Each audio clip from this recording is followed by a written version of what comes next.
لیکن یہ کہ وہ تو 6 سال کے لیے کامیاب بھی رہے، ایک حکومت قائم کی، بنو امیہ کے ہاتھ پر بیعت نہیں کی، بالآخر ان کی حکومت بھی ختم ہو گئی۔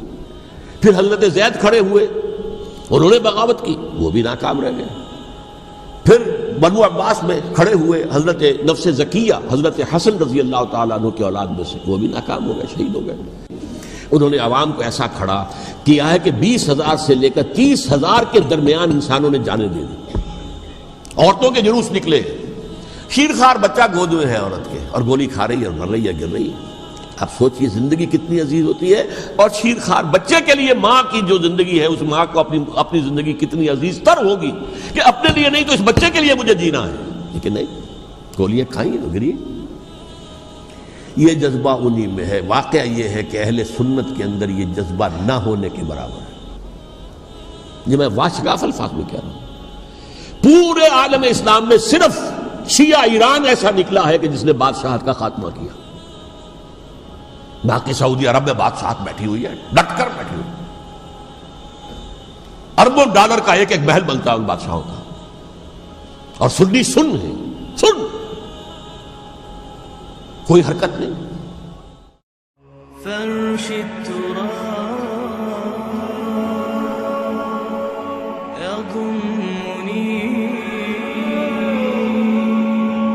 وهو غطاء، کہ وہ ایک شخص کا کارنامہ، وہ یہودی فتنہ گر، وہ روح مصدق کا بروز، ہر تباہ ہونے کو ہے اس کے جنون سے تار تار۔ اسی طرح وہ عبداللہ ابن سبا یہودی فتنہ گر۔ آج اہل تشیع میں سے بعض حضرات کہتے ہیں کہ یہ عبداللہ ابن سبا یہ تو افسانوی شخصیت، اس کی حقیقت کوئی تھی ہی نہیں، حالانکہ ان کی اپنی کتاب میں رجال کشی کے اندر اس کا ذکر موجود ہے، اور یہ بھی موجود ہے کہ حضرت علی رضی اللہ تعالیٰ عنہ نے اپنے عہد خلافت میں اسے زندہ جلوایا ہے۔ اس کی وجہ کیا تھی؟ یہ آیا مدینے کے اندر اسلام کا لبادہ اوڑھ کر، اس نے چند عقیدوں کی اشاعت شروع کی۔ سب سے پہلے حضرت علی تو خدا ہیں، گاڈ انکارنیٹ، اوتار کا تصور، جیسے ہندوؤں میں ہے رام چندر جی خدا کا اوتار، اور عیسائیت میں بھی پہلے گاڈ انکارنیٹ کا تصور تھا کہ حضرت مسیح خدا کا اوتار ہے، انکارنیشن آف گاڈ۔ تو اس نے کہا کہ حضرت علی تو خدا کا اوتار ہے، خدا ہے۔ نمبر 2، اس نے کہا کہ ہر نبی کا ایک وصی ہوتا ہے جس کے حق میں وہ وصیت کرتا ہے، تو حضور صلی اللہ علیہ وسلم کے وصی حضرت علی ہیں، لہذا خلیفہ تو اول روز سے حضرت علی ہیں، حضرت ابو بکر، حضرت عمر، حضرت عثمان یہ تو غاصب ہیں، اور حضرت عثمان کی خلافت تھی اس وقت تو خاص طور پر۔ پھر اس نے جو قبائلی عصبیت تھی اسے بھڑکایا۔ پرانی جو عصبیت چل رہی تھی قریش کے اندر، وہ 2 گھرانے ایک دوسرے کے مد مقابل تھے۔ دیکھیے، ایک ہوتا ہے قبیلہ، ایک ہوتا ہے گھرانہ۔ ہمارے پنجاب میں ایک قبیلہ ہے وٹو قبیلہ، اس کے گھرانے بہت سے، مانے کے، لالے کے، فجے کے، شامت کے، یعنی کوئی لالا تھا ان میں سے بڑا، ان کے بیٹے ہو گئے لالے کے، ان کی اولاد، خاندان یہ کہلاتے ہیں۔ قبیلہ ایک، یہ وٹو قبیلہ۔ تو قبیلہ تھا قریش، اس میں گھرانے بہت تھے، بنو ہاشم، بنو امیہ، بنو تیم، بنو عدی، یہ بہت سے گھرانے تھے۔ تو چوٹی کے 2 گھرانے جو تھے وہ بنو ہاشم اور بنو امیہ، ان کے درمیان چپقلش تھی، مقابلہ، مسابقت، اور یہ مسابقت فی الخیر بھی ہوتی تھی۔ اگر انہوں نے غریبوں کو کھانے کھلائے ہیں تو ہم ان سے بڑھ کر کھلائیں گے، اگر وہ حاجیوں کی خدمت کرتے ہیں تو ہم ان سے بڑھ کر کریں گے۔ تو ان کے اندر یہ مسابقت فی الخیر بھی تھی، لیکن چپقلش تھی کہ کوئی ہم سے آگے نہ نکل جائے، وہ سمجھتا تھا وہ آگے نہ نکل جائے۔ اس شخص نے اس پرانی عصبیت کو تازہ کیا کہ حضور تو بنو ہاشم میں سے تھے، لہذا خلافت حق ہے بنو ہاشم کا، یہ غاصب ہے۔ اس سے پہلے 2 خلفاء جو تھے وہ نہ بنو ہاشم سے تھے نہ بنو امیہ سے تھے۔ حضرت ابو بکر بنو تیم میں سے تھے، چھوٹا قبیلہ تھا۔ حضرت عمر بنی عدی میں سے تھے، وہ بھی چھوٹا قبیلہ تھا۔ یہ حضرت عثمان پہلے خلیفہ جو بنو امیہ میں سے تھے، جن کی پرانی چپقلش بنو ہاشم سے تھی۔ اب اس کو موقع مل گیا کہ پرانی قبائلی عصبیت کو بھڑکائے۔ یہ ہے اصل میں اس فتنے کا پس منظر عبداللہ ابن سبا نے جو آ کر پھیلایا ہے، اور اس کی تفصیل میں اس وقت میں نہیں جا سکتا، کیسے یہ فتنہ پروان چڑھا، کیا انہوں نے اسٹریٹجی اختیار کی، کہ یہ کیا کرتے تھے، گروہ بنا کر بھیجتے تھے لوگوں کو، کوفے میں جاؤ تو وہاں پر دمشق کے گورنر کے خلاف اور مصر کے گورنر کے خلاف الزامات لگاؤ، اس نے یہ کیا، وہ غبن کر گیا، وہ یہ کر گیا، وہ خیانت کر رہا ہے، وہ رشتہ داروں کو پال رہا ہے، اور عثمان کے خلاف بھی تقریریں کرو رضی اللہ تعالی عنہ۔ دمشق میں جاؤ تو کوفے کے گورنر کے خلاف، کیونکہ دمشق کے گورنر کے خلاف بات کرو گے تو لوگوں کو معلوم ہوگا کہ یہ جھوٹ بول رہے ہیں، لیکن یہ کہ وہاں تو تم بات کرو کوفے کے گورنر کے خلاف اور مصر کے گورنر کے خلاف اور حضرت عثمان کے خلاف۔ مصر میں جاؤ تو بات کرو کوفے کے اور شام کے گورنر کے خلاف اور حضرت عثمان کے خلاف۔ یہ انہوں نے ایسا اٹھایا، اور اس زمانے میں آپ کو معلوم ہے ذرائع رسل و رسائل تھے نہیں، نہ اس فتنے کی پتہ چل سکا جب تک کہ وہ فتنہ جو ہے پوری طرح برگ و بار لا کر تراور درخت نہیں بن گیا۔ اس کے نتیجے میں حضرت عثمان رضی اللہ تعالی عنہ شہید ہوئے، اور خلیفہ پھر حضرت علی رضی اللہ تعالی عنہ کو انہی سوائیوں نے، جنہوں نے گھیراؤ کیا تھا، جنہوں نے حضرت عثمان کو شہید کیا ہے، یہی حضرت علی رضی اللہ تعالیٰ عنہ کے ارد گرد ہو گئے۔ اور حضرت علی رضی اللہ تعالیٰ عنہ بھی نہیں چاہتے تھے خلافت کی بیعت لینا، لیکن آخر کیا کرتے؟ کیا وہ امت کو بغیر خلیفہ کے چھوڑ دیتے؟ حضرت زبیر سے کہا گیا، انہوں نے نہیں مانا، رد کر دی بات۔ حضرت طلحہ سے کہا گیا، انہوں نے نہیں مانا۔ حضرت علی سے کہا گیا، اب عشرہ مبشرہ میں سے یہی تو تھے نا، لہذا انہوں نے تسلیم کر لیا، خلافت ہو گئی۔ لیکن اس کے بعد جو خانہ جنگی ہوئی ہے، اس خانہ جنگی کے نتیجے میں نوٹ کر لیجئے کہ 1,00,000 کے قریب مسلمان ایک دوسرے کی تلواروں اور نیزوں اور برچھیوں اور تیروں سے ختم ہو گئے، ہلاک ہو گئے۔ یہ ہماری تاریخ کا تاریک ترین باب ہے۔ 5 سال، 4.5 سال حضرت علی کی خلافت کے، اور 6 مہینے حضرت حسن کی خلافت کے رضی اللہ تعالی عنہ۔ اس سے کیا ہوا کہ ایک طرف تو اسلام کی جو توسیع ہو رہی تھی، تھمتا نہ تھا کسی سے سیل رواں ہمارا، وہ سیلاب رک گیا، انٹرنل سیبوٹاج ہو گئی نا، اب تو اندر ہی آپس ہی میں اگر دست و گریبان ہو گئے تو باہر اب کیا توسیع کرتے ہیں، وہ توسیع کا عمل رک گیا۔ اور یوں سمجھیے کہ جیسے ٹرک اگر کبھی چل رہا ہو، بھرا ہوا ہو، لوڈڈ، اور وہ چڑھائی چڑھ رہا ہو، تو اگر کہیں موشن ٹوٹ جائے، ٹرک کو رکنا پڑے، تو ڈرائیور کے جان پر بن جاتی، اس لیے کہ اس کو دوبارہ سٹارٹ کرنا، اور جبکہ وہ چڑھائی پر ہے، انکلائن پر ہے، آسان کام نہیں ہوتا، خطرہ ہوتا ہے وہ پیچھے جو ہے وہ نہ جائے۔ اور پہاڑی علاقوں میں آپ کو معلوم ہے ذرا پیچھے چلے جانے کا مطلب جو ہے بہت خطرناک جو ہے نتیجہ نکل سکتا ہے۔ بہرحال حضرت علی رضی اللہ تعالیٰ عنہ نے اپنے خلافت میں ایک کام یہ کیا، اب اس کی کیا مصلحتیں تھیں یہ تو انہی کے علم میں ہوگا، ہم قیاس کر سکتے ہیں، اور میں اس میں نہیں جانا چاہتا۔ ابھی تک خلافت کا مرکز تھا مدینہ منورہ، حضرت ابوبکر، حضرت عمر، حضرت عثمان، وہیں جہاں حضور صلی اللہ علیہ وسلم رہے تھے اور جہاں پر کہ حضور مدفون تھے۔ لیکن حضرت علی نے اپنا مرکز جو ہے وہ کوفہ بنا دیا۔ اچھا، اس کی ایک ظاہری وجہ یہ سمجھ میں آتی ہے کہ اسلام کا جو پھیلاؤ ہو گیا تھا، وہ سلطنت اتنی وسیع ہو گئی تھی کہ مدینہ منورہ بہت جنوب میں اور بڑے صحرا کو عبور کر کے جانا ہوتا تھا۔ کوفہ جبکہ ایسی مقام پر تھا کہ جہاں سے مشرقی راستہ جا رہا ہے ایران کو، عراق کے اندر تو ہے وہ شہر کوفہ، اور پھر ایران اور خراسان اور ہندوستان کو راستہ جا رہا ہے، وہیں سے شمال کی طرف جا رہا ہے، شام کی طرف اور ترکی کی طرف، اور وہاں سے پھر یہ کہ مغربی افریقہ کو بھی کنٹرول کرنا، جو شمالی افریقہ کو وہ بھی آسان تھا۔ بہرحال حضرت علی نے کوفہ کو اپنا مرکز بنایا، اور نتیجہ یہ ہوا کہ سبائیوں کا بھی مرکز وہی بن گیا، چونکہ انہوں نے اپنے آپ کو گردا گرد رکھا حضرت علی کے رضی اللہ تعالیٰ۔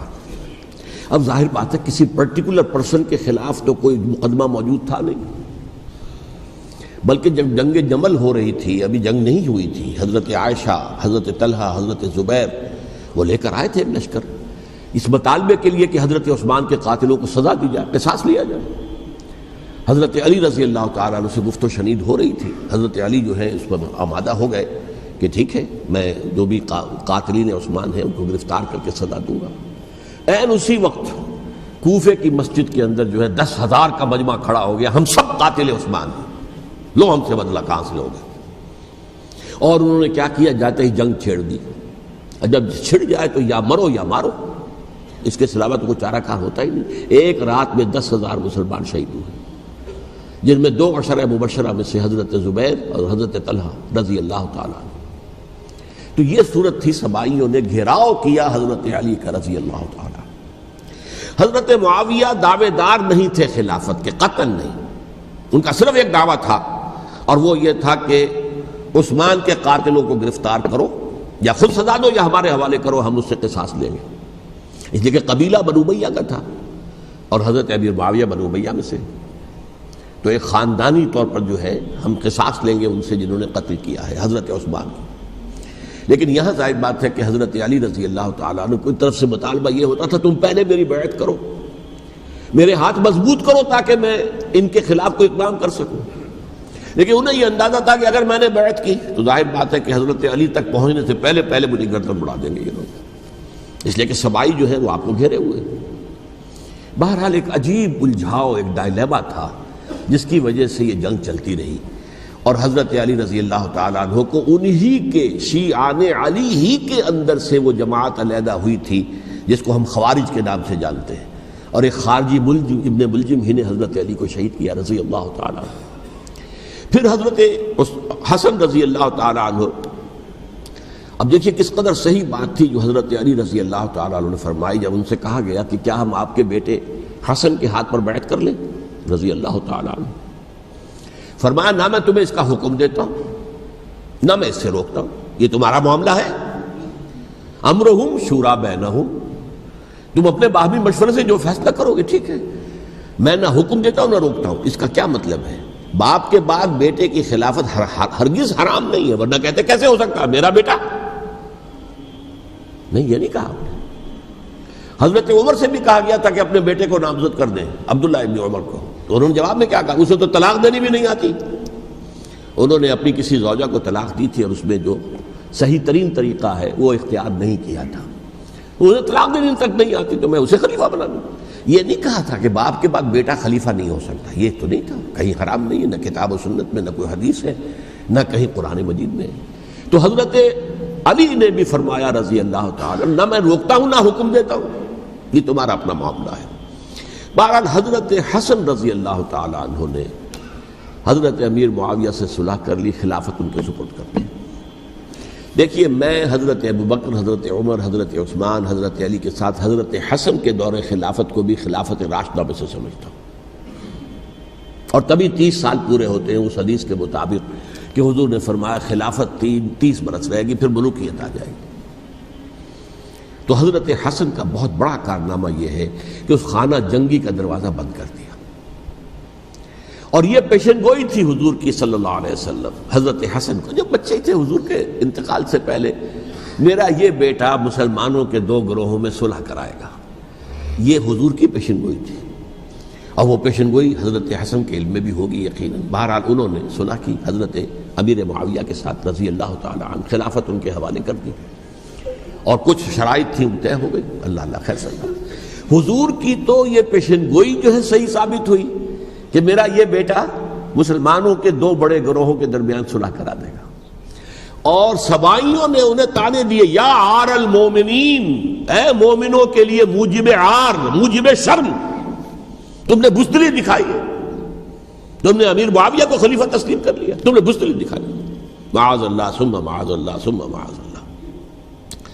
اب میں کچھ باتیں حضرت امیر معاویہ کے بارے میں کہنا چاہتا ہوں، اس لیے کہ وہاں اس میں میں نے حضرت معاویہ کے بارے میں یہ تو بہت شدت کے ساتھ کہا تھا، اور میں اب بھی اس پر قائم ہوں اور پوری طریقے سے قائم ہوں۔ میرا مستقل موقف یہی ہے کہ حضرت معاویہ رضی اللہ تعالی عنہ کے دور خلافت کو ہم خلافت راشدہ میں شامل نہیں سمجھتے، اہل سنت میں سے کوئی بھی نہیں سمجھتا، لیکن اس کے ساتھ میں نے حضرت امیر معاویہ کے کچھ مناقب بھی بیان کیے تھے تاکہ پلڑا جو ہے ترازو کا اس کے دونوں پلڑے سامنے آ جائیں، لیکن یہ کہ وہ حصہ میرے اس بیان کا نکال دیا گیا، ختم کر دیا گیا۔ یہ میں نہیں جانتا کہ اس میں کیا مصلحت دیکھی گئی ہے، اس میں تو کسی کے لیے کوئی معاملہ ایسا نہیں تھا کسی کے جذبات کو جو ہے وہ ٹھیس پہنچانے والا، کیونکہ میں نے کہا وہ خلیفہ راشد نہیں تھے، صاف میں نے کہا، بلکہ وہ دور ملوکیت کا آغاز ان سے ہو گیا ہے۔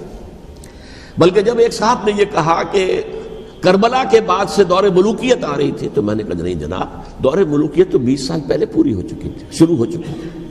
حضرت امیر معاویہ کے بھی 20 سال جو ہے وہ دور ملوکیت میں شمار ہوتے ہیں۔ انہیں کسرا العرب بھی کہا گیا، عرب کے کسرا، جو شہنشاہ ایران کا خطاب تھا، حضرت معاویہ رضی اللہ تعالیٰ عنہ کو کسرى العرب کہا گیا، عرب کا کسریٰ یہ. لیکن دوسری طرف یہ ہے کہ وہ صحابی رسول ہے رضی اللہ تعالیٰ، حضور کے برادر نسبتی بھی ہیں، حضور کے سالے ہیں. ان کی ہمشیرہ ام حبیبہ حضور کی زوجہ محترمہ ہے، ام المومنین ہے ام حبیبہ رضی اللہ تعالیٰ عنہ. پھر کس قدر معتمد علیہ تھے حضور کے کہ کاتبان وحی میں شامل تھے. وحی کی کتابت کرنے والے چند لوگ تھے جنہیں کہ حضور کہتے تھے کہ اب یہ آیت لکھ لو، ان میں سے ایک امیر معاویہ بھی رضی اللہ تعالیٰ. تو بڑے توازن کی ضرورت ہے. دیکھیے صحابہ کرام کا جہاں تک تعلق ہے، اہل سنت کا موقف یہ ہے کہ صحابہ تو کلہم عدول، صحابہ سب کے سب نیک نیت ہیں اور ان کی روایت جو ہے قبول کی جائے گی، رد نہیں کی جائے گی، ان پر کوئی جرح و تعدیل نہیں ہوگی. اس لیے کہ ان کا تزکیہ محمد الرسول اللہ صلی اللہ علیہ وسلم نے کیا تھا. لہذا یہ تو ہو سکتا ہے کہ کسی صحابی سے کوئی خطا ہو جائے، لیکن وہ خطا اجتہادی ہوگی، نیت کی خطا نہیں ہوگی، نیت کی غلطی نہیں ہوگی. اگر کسی صحابی کی نیت پر حملہ کیا جائے تو یہ اصل میں طعن ہے، حملہ ہے حضور پر کہ وہ تربیت دے نہیں سکے اپنے ساتھیوں کو، معاذ اللہ ثم معاذ اللہ ثم معاذ اللہ، وہ تزکیہ کر ہی نہیں سکے. 3 جگہ جو قرآن میں آیا ہے یتلو علیہم آیاتہ ویزکیہم، تو کیا تزکیہ کیا؟ اگر ان کے قریب ترین ساتھی جو تھے، اگر ان کے اندر بھی بدنیتی تھی اور دنیا کی طلب تھی اور دنیا کے اندر اقتدار حاصل کرنے کا جذبہ تھا، تو پھر کیا تزکیہ کیا؟ معاذ اللہ ثم معاذ اللہ. لہذا صحابہ سب کے سب عدول ہیں اور ان سے اختلاف ممکن ہے، لیکن ان کی نیت پر حملہ نہیں ہو سکتا. تو حضرت امیر معاویہ کی شخصیت ایک چیز ہے، آپ کا دور خلافت دوسری چیز ہے. شخصیت کے اعتبار سے صحابی رسول ہیں، برادر نسبتی ہیں حضور کے صلی اللہ علیہ وسلم، اور پھر یہ کہ اس قدر معتمد علیہ ہے صحابہ میں سے کہ وہ کاتبان وحی، یہ عام آدمی کے کرنے کا کام نہیں تھا جو وحی کی کتابت کرے، اللہ کے کلام کی. البتہ یہ ہے کہ جیسا کہ میں نے عرض کیا، ان کا دور خلافت راشدہ نہیں ہے، وہ ملوکیت کا دور ہے. یہ میں نے جیسا عرض کیا، میں نے ایک صاحب نے جب یہ کہا کہ ملوکیت شروع ہو رہی تھی، میں نے کہا شروع نہیں ہو رہی تھی، ملوکیت تو 20 سال پہلے شروع ہو چکی تھی. اسی طریقے سے ایک صاحب نے کہا تھا کہ اسلام کو قائم کرنے کے لیے حضرت حسین میدان میں آئے. میں نے کہا یہ بھی غلط ہے، اسلام تو 60 سال پہلے قائم ہو چکا تھا. نبی اکرم صلی اللہ علیہ وسلم کے دستے مبارک سے اسلام قائم ہو گیا. جاء الحق وزهق الباطل ان الباطل کان زهوقا.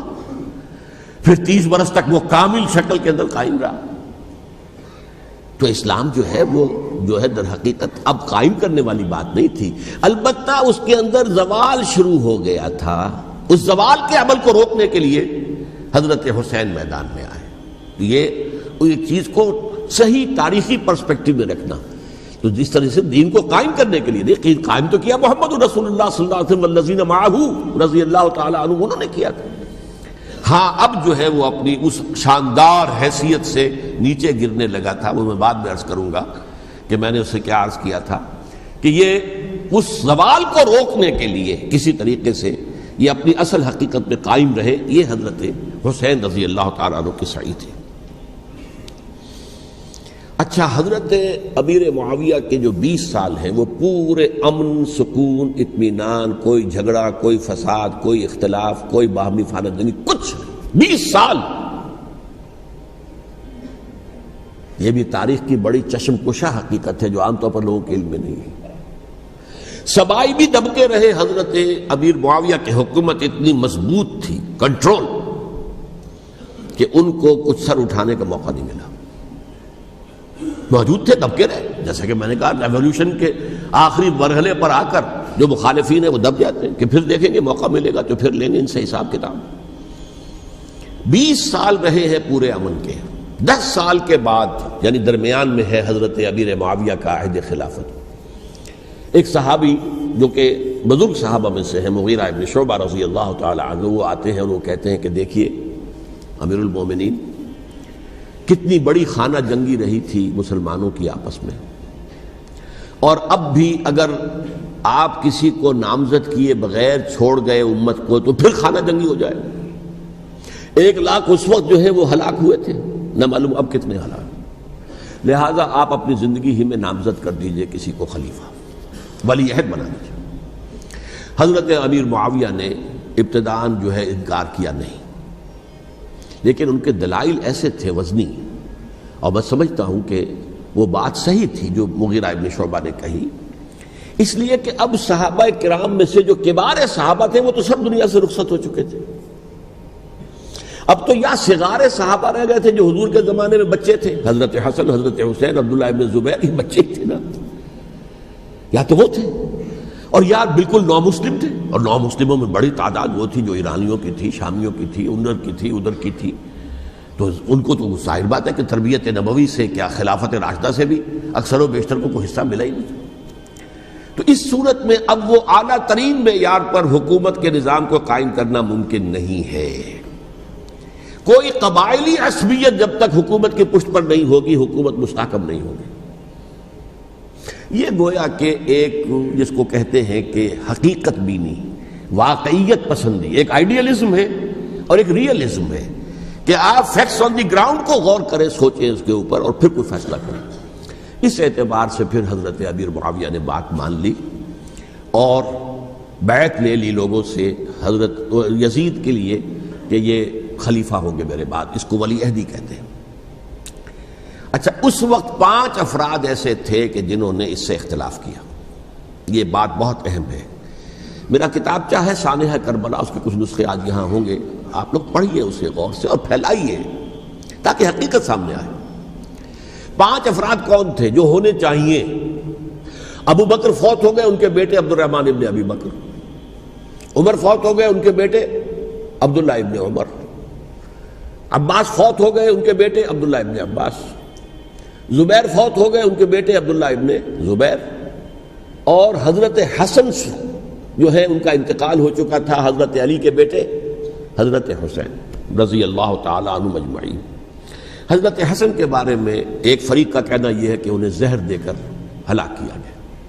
اہل تشیع کا قول یہ ہے، جبکہ اہل سنت کہتے ہیں کہ نہیں، وہ اپنی جو بھی طبی موت تھی اس سے ان کی وفات. لیکن میں اس میں نہیں جانا چاہتا، اس لیے کہ یہ مائکرو ہسٹری جو ہے نا، وہ تو ایک ایک واقعے کے لیے ادھر کی روایات کیا، ادھر کی کیا ہیں، ان کے پاس کیا دلائل، ان کے پاس یہ تو کسی ریسرچ اسکالر کا موضوع ہے، میرا موضوع نہیں ہے. لیکن بہرحال یہ 5 حضرات تھے جنہوں نے ولی عہدی کی بیعت نہیں کی. لیکن حضرت معاویہ اتنے حلیم الطبع انسان تھے، انہوں نے جبر نہیں کیا، کوئی تشدد نہیں کیا. ٹھیک ہے، ولی عہدی کی بیعت نہیں کر رہے، کوئی بات نہیں، میری بیعت تو کی ہوئی ہے نا، ابھی تو میں زندہ ہوں، بات ختم ہو گئی. میری بیعت کو تو نہیں توڑا انہوں نے، فسخ بیعت نہیں کی. اس اعتبار سے انہوں نے نہ کوئی تشدد کیا، نہ جبر کیا، نہ کوئی مواخذہ کیا. لیکن جب امیر معاویہ کا انتقال ہو گیا، اب ولی عہدی کی بجائے وہ اب خلافت کی بیعت ہوئی. سب لوگوں نے بیعت کر لی. ان 5 میں سے ایک فوت ہو چکے تھے. حضرت عبد الرحمن ابن ابی بکر فوت ہو چکے رضی اللہ تعالی. 4 تھے، ان 4 میں ایک اختلاف ہوا. 2 کی رائے یہ تھی، عبداللہ ابن عمر، عبداللہ ابن عباس، کہ اگرچہ یہ کام غلط ہوا ہے، اسلام کی روح کے منافی ہوا ہے، یہ بادشاہت کی بنیاد پڑ رہی ہے، لیکن یہ بات ایسی نہیں ہے کہ اس کی بنا پر ہم خانہ جنگی شروع کروا دیں، امت کے اندر خون خرابہ کروائیں، فساد کروائیں. لہذا انہوں نے بیعت کر لی. اب کوئی اگر یہ کہے معاذ اللہ کہ وہ بک گئے تھے یزید کے ہاتھ میں، معاذ اللہ ثم معاذ اللہ، وہی بات آپ اختلاف کر سکتے ہیں کہ انہیں نہیں کرنی چاہیے تھی، یہ کوئی رائے رکھے، مجھے اختلاف نہیں. لیکن ان کی نیت پر حملہ کریں گے تو حملہ محمد الرسول اللہ پر ہوگا صلی اللہ علیہ وسلم. عبداللہ ابن عمر کون ہے؟ کتنی حدیثیں ان سے جو ہے وہ منقول ہیں. عبداللہ ابن عباس کون ہے؟ جنہیں حضور نے جو ہے جن کے لیے دعا کی تھی، اے اللہ فقہہ فی الدین وعلمہ التاویل، اے اللہ اس نوجوان کو دین کا فہم عطا کر اور قرآن کی تعویل اور تفسیر کا علم عطا کر. حبر الامہ کہلاتے ہیں. وہ کہیں پیسوں اور ٹکوں کے عوض بک جانے والے نہیں تھے. انہوں نے امت کی مصلحت دیکھی، نیت جو ہے اس پر حملہ نہ کیجیے. البتہ اختلاف کا حق آپ کو حاصل ہے. 2 حضرات جو ہے ڈٹے رہے کہ نہیں، ہمیں کم وٹ میں ریزسٹ کرنا ہے. عبداللہ ابن زبیر عمر کے اعتبار سے وہ بڑے ہیں. مسلمانوں میں سب سے پہلے ولادت مدینے میں جا کر جو ہوئی ہے وہ عبداللہ ابن زبیر کی ہوئی ہے. ہجرت کر کے جب مہاجرین وہاں پہنچے، کچھ عرصے تک کسی کے ہاں کوئی اولاد نہیں ہوئی، تو لوگوں نے تانے دینے شروع کر دیے کہ معلوم ہوتا ہے کہ یہاں آ کر یہ مکے کے رہنے والے جو ہیں کمزور ہو گئے ہیں، ان کے ہاں اولاد ہی نہیں ہو رہی. پھر عبداللہ ابن زبیر کی ولادت ہوئی ہے، یہ حضرت ابو بکر کے نواسے ہیں، حضور کی زوجہ محترمہ حضرت عائشہ کی بہن حضرت دیکھیے ابھی نام نکل گیا ہے جی، حضرت اسماء رضی اللہ تعالی عنہما، یہ ان کے صاحبزادے ہیں، حضرت زبیر کے بیٹے۔ ان کا فیصلہ ہوا کہ ہمیں رجسٹ کرنا ہے کم وقت میں ایٹ اینی کاسٹ۔ حضرت حسین ابن علی رضی اللہ تعالی عنہما کا بھی فیصلہ ہوا کہ ہمیں رجسٹ کرنا ہے کم وقت میں۔ البتہ ان میں بھی ایک اختلاف ہو گیا، یعنی یہ دو تو جڑے رہے، ان دو میں اختلاف ہو گیا۔ عبداللہ ابن زبیر کا کہنا یہ تھا کہ ہمیں حجاز میں رہنا چاہیے، یہ سرزمین ہے جس میں نبوت کی برکات سب سے زیادہ ہیں، یہاں ہم مضبوط قلعے کے اندر ہیں، ہمیں یہاں سے جو ہے رجسٹ کرنا چاہیے اور ختم کرنا چاہیے اس نظام کے اندر جو خرابی آ گئی اس کو۔ حضرت حسین رضی اللہ تعالیٰ عنہ کے پاس خطوط کا تانتا بنا ہوا تھا، کوفے سے لوگ خط لکھ رہے تھے، آئیے آئیے آئیے، ہم آپ کے ہاتھ پر بیعت کریں گے، ہم آپ کے ہاتھ پر بیعت کریں گے، ہم آپ کے ہاتھ پر بیعت کریں گے۔ یہی وہ کوفہ جو حضرت علی کا دارالخلافہ رہا تھا اور جو پھر سبائیت کا گڑھ بن گیا تھا۔ چنانچہ حضرت حسین نے حضرت مسلم بن عقیل کو بھیجا وہاں پر کہ میرے نمائندے کی حیثیت سے جا کر وہاں پر بیعت لو۔ 10-12 ہزار افراد نے بیعت کر لی، لیکن اس کے بعد یزید کی طرف سے گورنر بنا کے بھیجا گیا ابن زیاد کو۔ ابن زیاد نے آ کر جو تشدد کیا اور سختی کی تو سب کے سب بیعت توڑ کر اور سب منحرف ہو گئے۔ مخلصین تو وہ تھے نہیں، الکوفی لایوفی، کوفی جو ہے وہ تو کوئی وعدہ وفا کرنے والا ہوتا ہی نہیں، بیعت توڑ دی۔ فمن نقص فانما ينقص على نفسه، بیعت کے بعد بیعت توڑ دینا بہت بڑا گناہ ہے، توڑ دی۔ ادھر اطلاع مل گئی حضرت حسین کو، چل چکے تھے وہ، راستے میں تھے کہ وہاں تو مسلم بن عقیل شہید ہو گئے اور سب لوگوں نے بیعت توڑ دی۔ اب واپس جانا چاہتے تھے لیکن مسلم بن عقیل کے بیٹے جو ہے اڑ گئے۔ یہ عرب کی اپنی ایک جو ہے پرانی ان کی حمیت اور ان کا قبائلی نظام کہ اب ہم اپنے والد کے خون کا قصاص لیے بغیر نہیں جائیں گے۔ حضرت حسین رضی اللہ تعالیٰ عنہ کی مروت اور شرافت کہ یہ میرا ساتھ دینے کے لیے آئے تھے، اب میں ان کا ساتھ نہ دوں تو یہ تو شرافت اور مروت کے خلاف ہے۔ کہا اچھا چلو چلتے۔ وہاں جا کر بھی عین اپنے میدان کے اندر بھی حضرت حسین رضی اللہ تعالیٰ عنہ نے 3 چیزیں پیش کی ان کوفیوں کے لشکر کے خلاف۔ سب سے بڑا لشکر کے اندر سب سے بڑے تو کوفی تھے جنہوں نے بیعتیں کی ہوئی تھی حضرت حسین کے ساتھ۔ دیکھو مجھے جانے دو واپس حجاز کی طرف، یا مجھے سرحدوں پر بھیج دو تاکہ میں کافروں کے ساتھ جنگ کرتے ہوئے اپنی جان دے دوں، یا مجھے یزید کے پاس جانے دو، میں اپنا معاملہ اس سے طے کر لوں۔ لیکن کوفیوں کو یہ گوارا نہیں تھا۔ اگر یہ یزید کے پاس پہنچ گئے تو ہمارا کچا چٹھا بیان کر دیں گے کہ مجھے تو ان لوگوں نے ورغلا کر بلایا تھا۔ اس لیے کہ دیکھیے حضرت امیر معاویہ کے 20 سالوں کے دوران میں بتا چکا ہوں ان کی حکومت اتنی مستحکم تھی کہ اس کے خلاف کوئی فتنہ اٹھانا ممکن نہیں تھا۔ اب چونکہ چینج اوور ہوا تھا، اور چینج اوور میں آپ کو معلوم ہوتا ہے کہ ایک جس کو کہتے ہیں every thing is in the melting پاٹ، ابھی تو یہ درمیان کے اندر معاملہ ہے، تو انہیں موقع ملا، سر اٹھایا حضرت حسین رضی اللہ تعالیٰ عنہ کو، جو خطوط لکھے جس کے کہ تھیلے کے تھیلے اور بوریوں کی بوریاں بھری ہوئی حضرت حسین کے ساتھ تھی، وہ کہا کہ آئیے ہم آپ سے بیعت کریں گے۔ انہوں نے نہیں مانا، اور اصل میں حضرت حسین کے قاتل وہ کوفی ہیں، وہ بزدل، وہ منافق جنہوں نے بیعت کر کے بیعت توڑی، اور اب وہ آ گئے کہ اگر یہ حسین رضی اللہ تعالیٰ عنہ بچ کر کہیں یزید کے پاس پہنچ گئے تو پھر ہمارا کچا چٹھا جو ہے وہ سامنے آ جائے گا اور ہماری پھر شامت آ جائے گی۔ لہذا انہوں نے قتل کیا حضرت حسین کو رضی اللہ تعالیٰ عنہ۔ ایک بات جو علامہ ڈاکٹر قلب صادق نے فرمائی، اور میرے علم میں یہ بات پہلے نہیں تھی، وہ یہ کہ حضرت حسین کے قتل کا فتویٰ ایک بہت بڑے مفتی نے دیا تھا۔ یہ بات بھی ذرا سمجھ لیجیے، حضرت حسین رضی اللہ تعالیٰ عنہ کے قتل کا فتویٰ ایک بہت بڑے مفتی نے دیا تھا۔ کیوں دیا تھا؟ اس لیے کہ حضور کی احادیث موجود ہیں کہ جب ایک شخص کی ایک خلیفہ کی بیعت ہو جائے تو دوسرا اگر کھڑا ہو تو اسے قتل کر دو، کھلی حدیث۔ اسی لیے ایک بہت بڑے مفسر بھی ہیں، فقیہ بھی ہیں، قاضی ابن العربی رحمۃ اللہ علیہ. ایک ابن عربی ہیں الف لام کے بغیر، ابن عربی، وہ بہت بڑے صوفی ہیں، فلسفی ہیں، اندلس کے ہیں. یہ قاضی ابن العربی ہیں جنہوں نے قرآن کی ایک تفسیر لکھی ہے اس اعتبار سے کہ صرف ان آیات کی تفسیر جن سے کہ فقہی احکام جو ہیں ان کا استنباط ہوتا ہے. یہ دو تفسیریں اس طور سے لکھی گئی ہیں قرآن مجید کی. احکام القرآن ان کا نام ہے دونوں کا، جن میں سے ایک جو ہے قاضی ابن العربی کی ہے. ان کا ایک جملہ نقل ہوتا ہے، قتل الحسین بسیف جدہ، حسین قتل ہو گئے اپنے ہی نانا کی تلوار سے. وہ تلوار کیا تھی؟ جب کسی کی بیعت ہو چکی ہو پھر کوئی کھڑا ہو مدعی خلافت، قتل کر دو.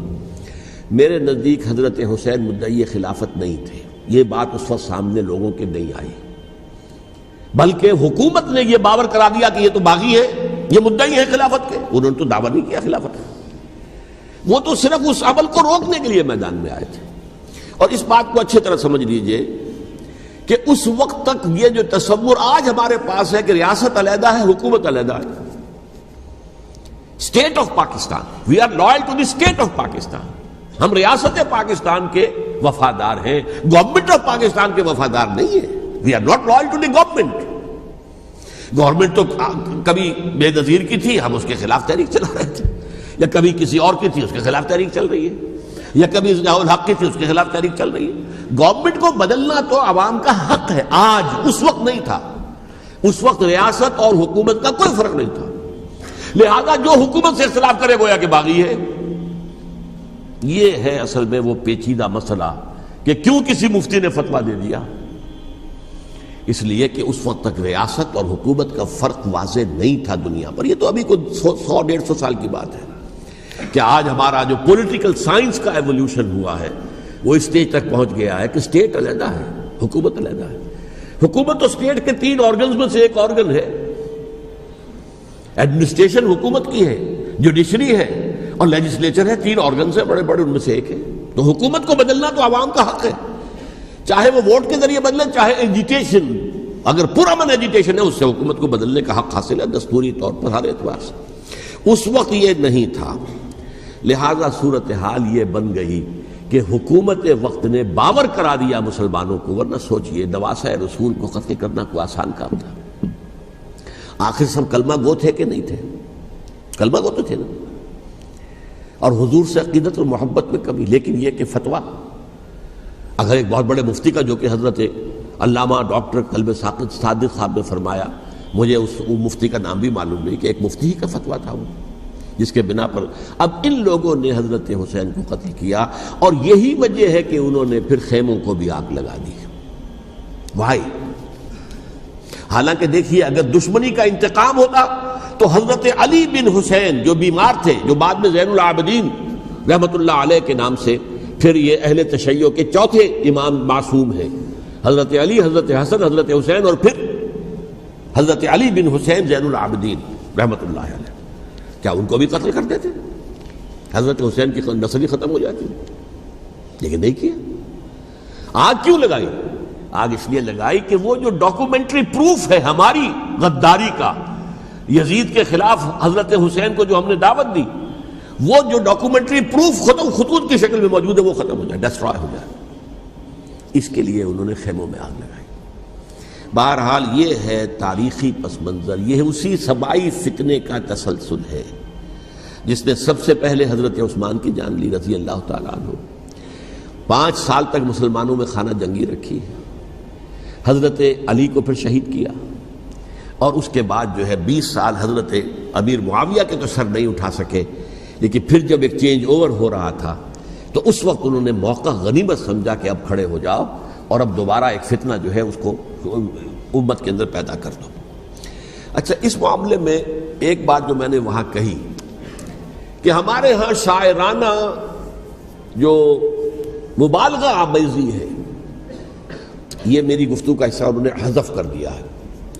اور میں نے ایک سنی شاعر، بہت بڑے عالم، جن کے حوالے سے آج بھی میری تقریر ہوگی خالق جناح ہال میں، مولانا محمد علی جوہر کے ایک شعر کے حوالے سے کہا کہ قتل حسین اصل میں مرگ یزید ہے، اسلام زندہ ہوتا ہے ہر کربلا کے بعد. میں نے کہا بالکل محمل شعر ہے، اسلام مرا ہی نہیں تھا، زندہ ہونے کا کیا سوال؟ اور اگر کسی درجے میں مزمحل یا زخمی ہوا تھا تو وہ تو رہا، کربلا کے بعد بھی رہا، یزید کی حکومت بھی رہی، بنو امیہ کی حکومت بھی چلی، کوئی تبدیلی تو نہیں آئی۔ یہ کیا کہہ رہے ہیں؟ اسلام زندہ ہوتا ہے کربلا کے بعد؟ میں نے کہا اسلام مرا نہیں تھا۔ جیسے میں نے یہ کہا کہ ملوکیت جو ہے وہ اب شروع نہیں ہوئی، ملوکیت تو 20 برس پہلے شروع ہو چکی تھی حضرت امیر معاویہ کے، لیکن ظاہر بات ہے کہ حضرت حسن نے، حضرت حسین نے اس کو قبول کیا، اور حضرت حسین نے تو پھر 10 سال تک ولی عہدی جو تھی چاہے بیعت نہیں کی لیکن اس کے خلاف میدان میں آ کر چیلنج تو نہیں کیا۔ اس اعتبار سے یہ معاملہ جو ہے اسلام زندہ ہوتا ہے کربلا کے بعد، یہ بے تکی بات ہے۔ ہاں حضرت شاہ اسماعیل شہید رحمۃ اللہ علیہ کی اگر میں تشبیہ کو، تمثیل کو سامنے رکھوں تو اسلام کی عمارت 6 منزلہ ہے، 6ٹھی منزل ٹاپ کی وہ گر گئی، 5 منزلیں انٹیکٹ تھیں، اسلام مرا نہیں تھا۔ عدالت میں شریعت کے مطابق فیصلے ہو رہے تھے، قاضی تھے، مفتی تھے، شریعت نافذ تھی، اسلام کہاں مرا تھا؟ جبکہ خود کہہ رہے ہیں علامہ کلب صادق کے ایک مفتی کے فتوے سے حضرت حسین کو قتل کیا گیا۔ اب وہ مفتی کی رائے، اس کی بدنیتی ہو، جو بھی ہو وہ جانے، اللہ جانے، لیکن عام مسلمان کیا کرے؟ اس پہلو سے اسلام مرا نہیں تھا۔ ہاں ایک منزل گر گئی تھی، وہ گری رہی، 1000 برس تک گری رہی، یہاں تک کہ آ کر مغربی امپیریلزم نے اس کے گرایا، ملوکیت کا معاملہ ختم کیا، اور وہ جبرین ملوکیت دوسری آ گئی، ورنہ وہی بادشاہی چلی ہے۔ بلکہ دور بنو امیہ میں وہ بادشاہی پوری طرح اس نے بالوں پر نہیں نکالے تھے، اصل بالوں پر تو اس نے نکالے ہیں دور بنو عباس میں آ کر، اور پھر سلاطین جو ہے ترک، جو ترک خلفاء ہے، ان کا بھی بادشاہت تھی، اور کیا تھا، وہ خلافت تو نہیں تھی۔ تو یہ تو اسلام میں جو بھی نقص واقع ہو گیا تھا، کبھی واقع ہو گئی تھی، وہ جو کی تو برقرار رہی، اس کو بھی تسلیم کیا۔ میں اللہ کا شکر ادا کر کے کہتا ہوں کہ دونوں حضرات، دونوں شیعہ دانشور اور بڑی اعلیٰ سطح کے جو شیعہ عالم تھے، انہوں نے اس بات کو تسلیم کیا اور میری اس بات کو چیلنج نہیں کیا۔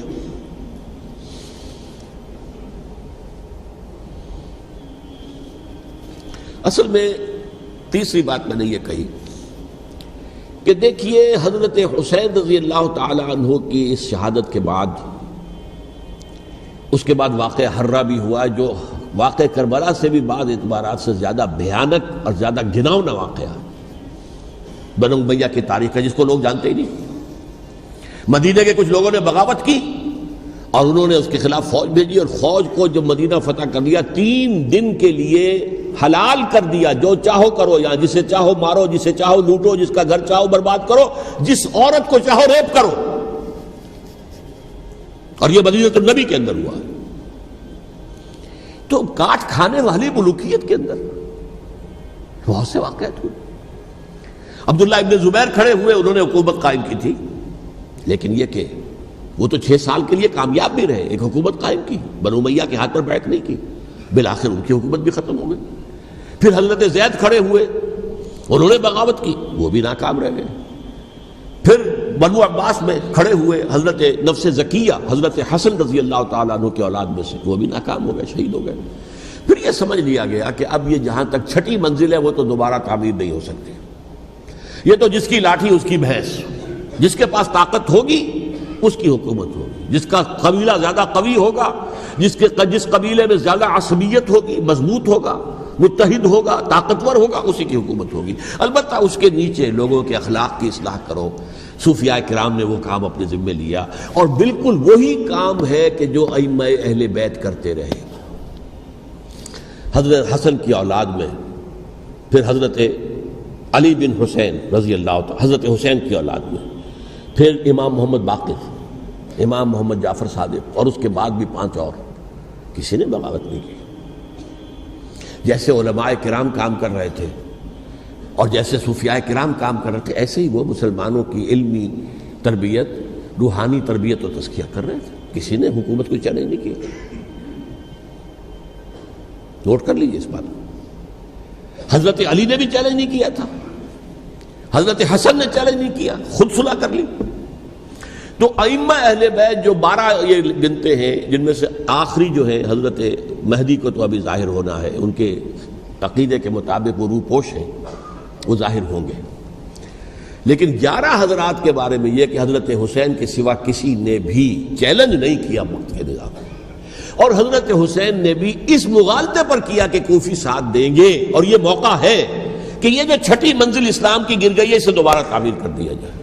انہوں نے خلافت کا دعویٰ نہیں کیا تھا، یہ انہیں عوام کو مغالطے میں مبتلا کیا گیا کہ یہ خلافت کا مدعی ہو کر سامنے آیا۔ جیسا کہ میں نے آپ سے کہا تھا، امیر معاویہ نے حضرت علی کے عہد خلافت میں کبھی خلافت کا دعویٰ نہیں کیا، مدعی خلافت نہیں تھے وہ تو یہ کہتے تھے کہ قاتلان حسین جو ہے، قاتلان عثمان کو سزا دو، قصاص دو، بس۔ اسی طرح حضرت حسین نے بھی، اب دیکھیے اس ضمن میں اس میں کوئی شک نہیں ہے، حضرت حسین رضی اللہ تعالی عنہ کی جو شہادت ہوئی ہے اور ان کے ساتھیوں کی، اعزاء و اقارب کی، تاریخ انسانی میں یہ عزم، ہمت، شجاعت، مثابرت، صبر، استقلال، استقامت، اس کی ایک بہت روشن مثال ہے، بہت روشن مثال ہے، بہت روشن مثال ہے۔ لیکن اس سے تاریخ کی رفتار پر کوئی اثر نہیں پڑا۔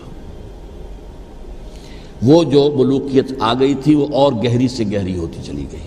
واقعہ کربلا کے بعد تو واقعہ ہررا ہوا میں نے گنوا دیا، اس سے زیادہ تو میرے خیال میں کہ اور ہمارے لیے لائق شرم جو ہے کوئی واقعہ ہے ہی نہیں اس پہلو سے۔ لیکن حضرت حسین کا ایک، اب ان کو یہ کہ میں مطلب یہ کہ اگر میں ان کے ہاتھ پر بیعت کر لیتا ہوں جو کہ اس وقت سامنے موجود تھے کہ یزید کی بیعت تمہارے ہاتھ پر کرتا ہوں، تو گویا کہ اپنے آپ کو سرنڈر کر دیتے۔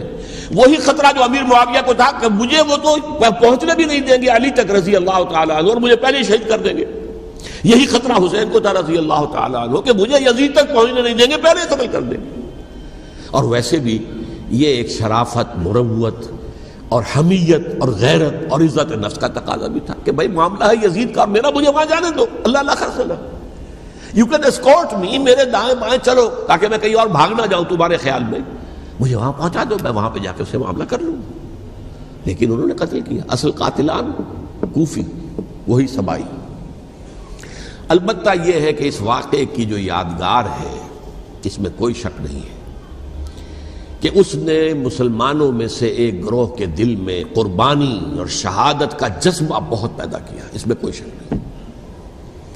اور جس طریقے سے کہ عاشورہ محرم میں یاد منائی جاتی ہے، جس طریقے سے اس نے اہل تشیع کے اندر قربانی کا جذبہ بے انتہا پیدا کر دیا، اگرچہ وہ جذبہ بروئے کار نہیں آتا، اس لیے کہ ان کے ہاں یہ عقیدہ ہے، یہ طے ہے کہ جب تک حضرت مہدی ظاہر نہیں ہوں گے ہم کسی کے خلاف بغاوت نہیں کریں گے۔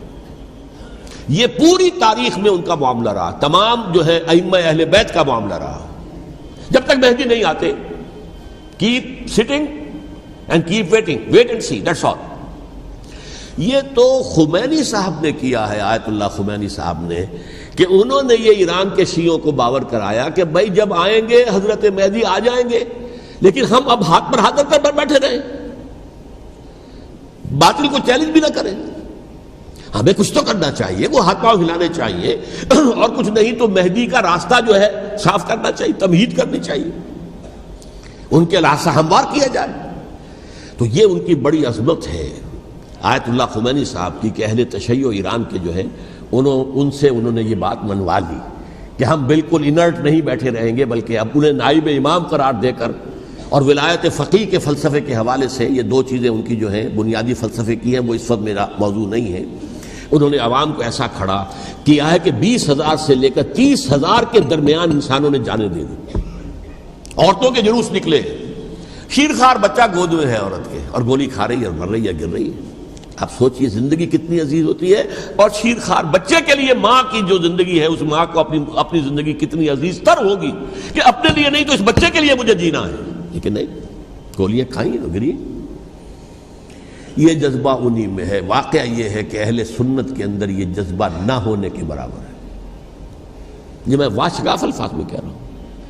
پورے عالم اسلام میں صرف شیعہ ایران ایسا نکلا ہے کہ جس نے بادشاہت کا خاتمہ کیا، باقی سعودی عرب میں بادشاہت بیٹھی ہوئی ہے، ڈٹ کر بیٹھی ہوئی، اربوں ڈالر کا ایک ایک محل بنتا ہے ان بادشاہوں کا، اور سنی سن ہے، سن کوئی حرکت نہیں. وہ تو اب جو حرکت ہو رہی ہے وہ اینٹی امریکن حرکت ہے جو ہو رہی ہے. وہ در حقیقت وہ مسئلہ بالکل دوسرا ہے جو اس وقت ہو رہا ہے. لیکن یہ کہ عالم اسلام میں کوئی تحریک ایسے نہیں اٹھی. یہ اہل تشیع میں ہے جو بالکل استثنائی بات ہے کہ انہوں نے جو ہے ایک ایسا بادشاہ جس کو کہا جاتا تھا کہ اس کا جو اسلحہ خانہ ہے وہ ایشیا میں سب سے بڑا اسلحہ خانہ ہے, جو 2500 سالہ پرانی جو ایک عظمت تھی ایران کی اس کو دوبارہ تازہ اور زندہ کرنا چاہتا تھا. 2500 سالہ برسی اس نے منائی تھی, اس کے لیے ایک شہر آباد کیا تھا کہ خسرو یا سائرس یا ذوالقرنین قرآن مجید کی اصطلاح میں اس کی یادگار بنائی تھی.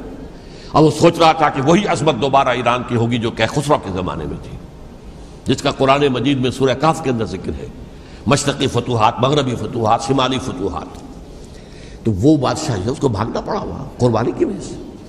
تو یہ جو ہے واقعہ کربلا نے اس میں کوئی شک نہیں ہے کہ ایک ایسی مشعل روشن کی ہے جس کو کہ ہر شخص کو دیکھنا چاہیے.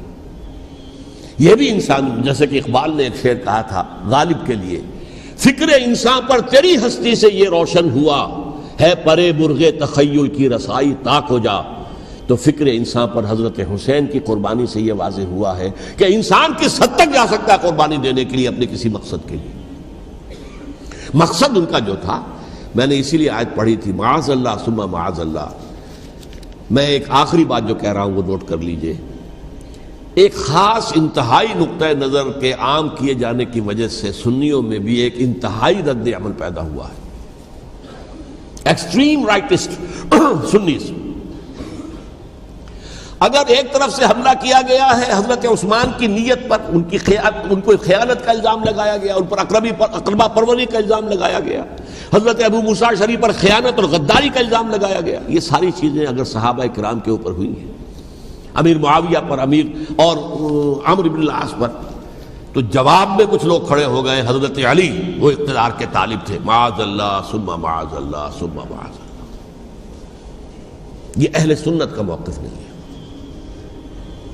حضرت حسین اقتدار کے طالب تھے, ہرگز نہیں, ہرگز نہیں, ہرگز نہیں.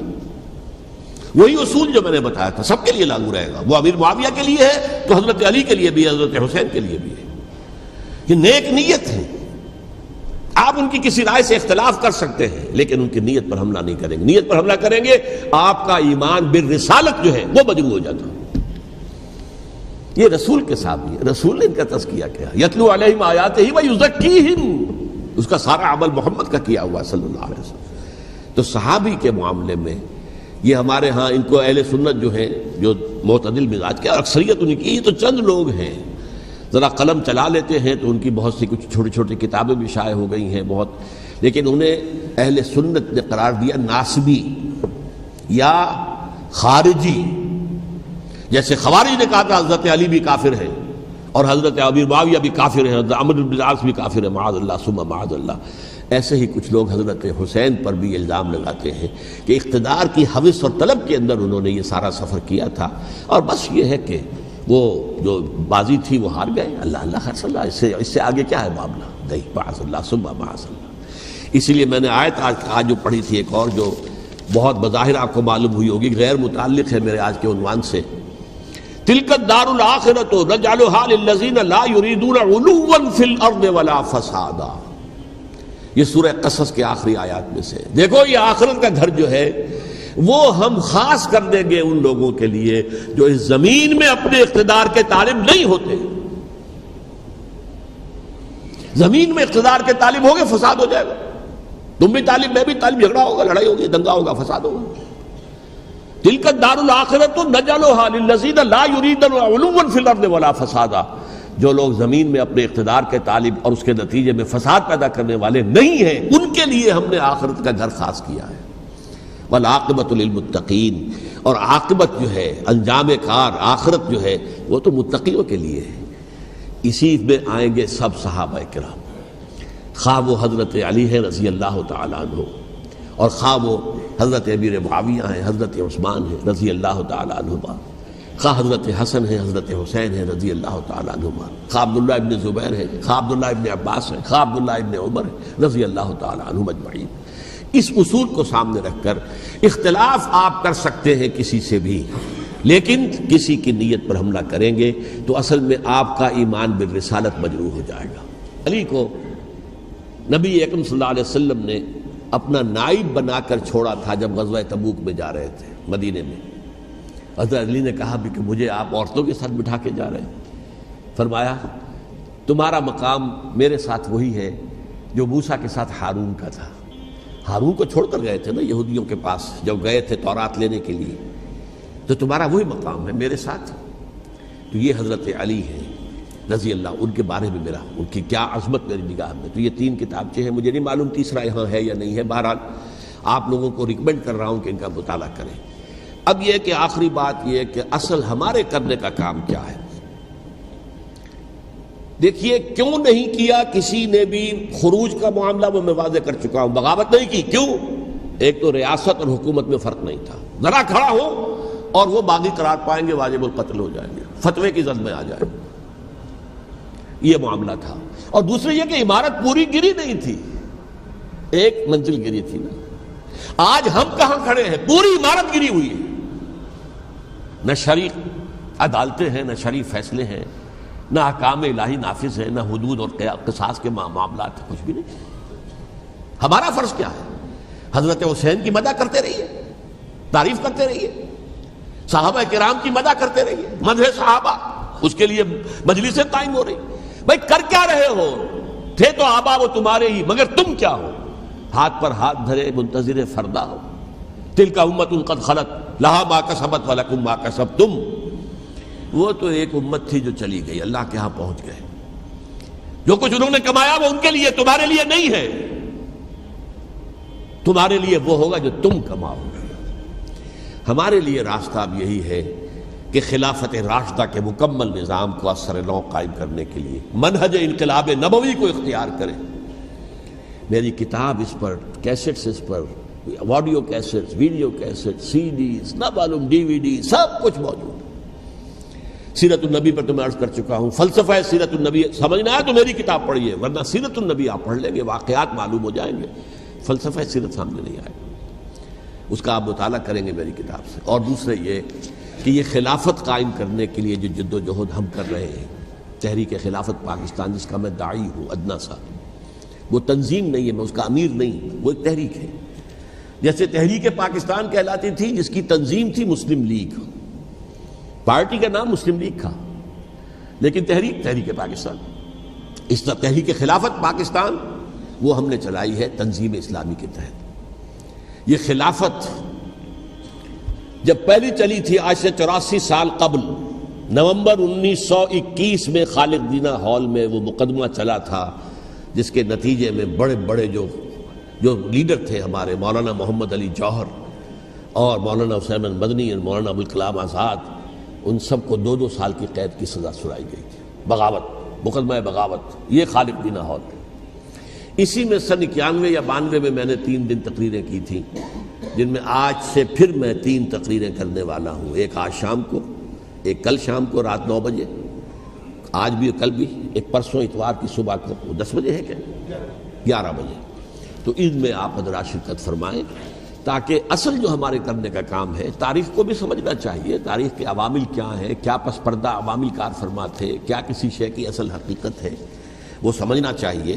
لیکن یہ ہے کہ اس اعتبار سے میں نے جب یہ لفظ استعمال کیا تھا اس مذاکرے میں، لپ سروس، کہ یہ ہم صرف لپ سروس کرتے رہیں، مدح کے بیان کرتے رہیں، منقبت بیان کرتے رہیں، حضور کی نعتیں کہتے رہیں، اس سے تو بات نہیں بنے گی جب تک کہ وہ فرض منصبی شہادت علی الناس کا جو ہمارے ذمے ہے بحیثیت امت محمد صلی اللہ علیہ وسلم، اس کو ادا نہ کریں۔ مجھے خوشی ہے کہ اس کی بھی تائید دونوں حضرات نے کی، ہاں یہ لپ سروس کا معاملہ ہے۔ اللہ تعالی حضرت حسین کے نقش قدم پر چلتے ہوئے، بلکہ اصل میں تو ہمارے لیے اسوہ رسول ہے محمد صلی اللہ علیہ وسلم کا، اس پر چلتے ہوئے ہم پاکستان میں اسلام کا نظام خلافت قائم کرنے کی جد و جہد کریں۔ اقول قولی ھذا واستغفر اللہ لی ولکم ولسائر المسلمین والمسلمات۔